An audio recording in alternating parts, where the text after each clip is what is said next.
In a quiet rural village where the hills rose like guardians of the land and the morning birds sang to wake the farmers, lived two girls, Asha and Neema. They were not sisters by blood, but by heart. Their bond was stronger than the woven mats their mothers spread under the stars at night.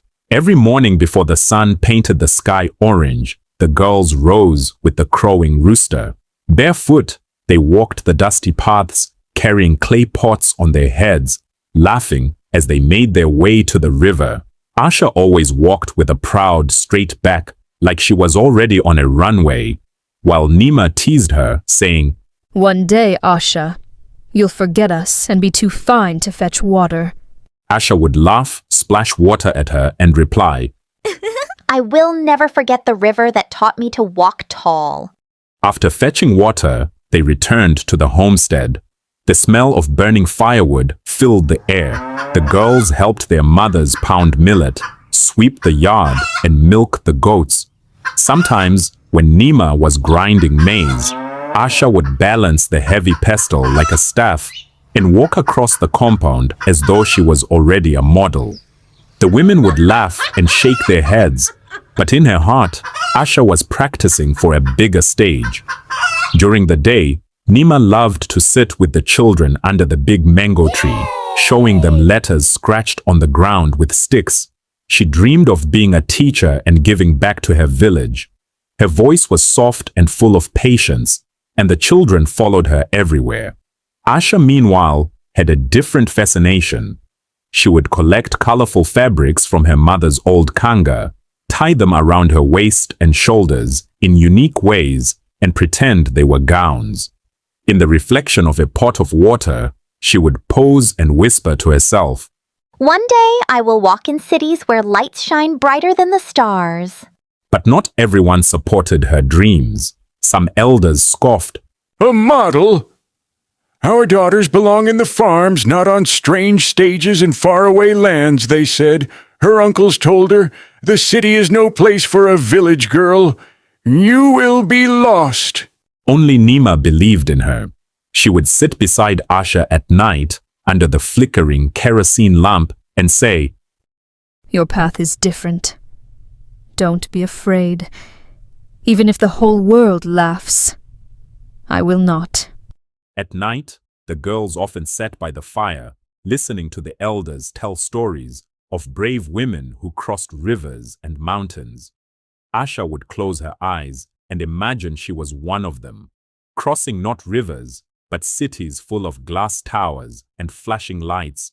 One season, when the village was celebrating harvest, a stranger arrived. He was a photographer from the city, exploring the countryside for inspiration. With his camera slung over his shoulder, he walked through the market.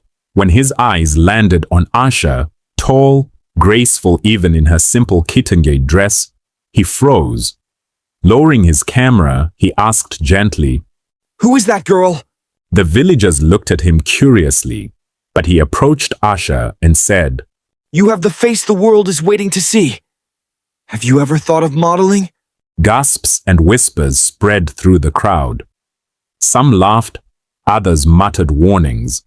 Asha's mother was silent, torn between fear and pride, but Neema, standing at her side, took her hand and whispered, "This is your chance.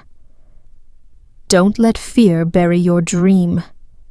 The morning Asha left the village was heavy with emotions. Neema walked with her to the main road. The bus roared with smoke, waiting to take her away. Asha hugged her tightly, tears running down both their cheeks. "Pray for me, Neema. I will carry you in my heart." And Neema replied, her voice trembling, "Go, Asha. Walk proudly. And when you shine, let the world know you come from here." The bus disappeared into the horizon, leaving a trail of dust. Neema stood there until it was gone, her heart both heavy and hopeful. The city was not kind at first. Asha faced doors slammed in her face, people who told her she was too village, and nights she went to bed hungry. But she remembered the laughter of the river, the weight of the water pot on her head, the rhythm of pounding maize, and most of all, Neema's words. Don't let fear bury your dream. Slowly, opportunity came. She was chosen for small photo shoots, then bigger ones. She learned to walk the runway, to carry herself like the queen she had always imagined, by the riverside. The night she finally walked in a grand fashion show, lights flashing, music echoing, she felt her heart race. As she stepped onto the stage, she imagined Neema and the children clapping under the mango tree, imagined her village watching. Her walk was not just hers.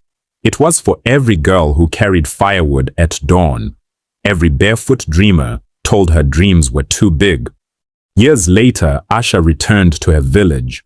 She wore elegant clothes, her posture as graceful as ever. The villagers who once doubted her now gathered in awe. They saw her not only as a model, but as proof that dreams can leave the village yet still return home. She found Neema still under the mango tree, teaching children. Running to her, she embraced her tightly and whispered, We did it, my sister.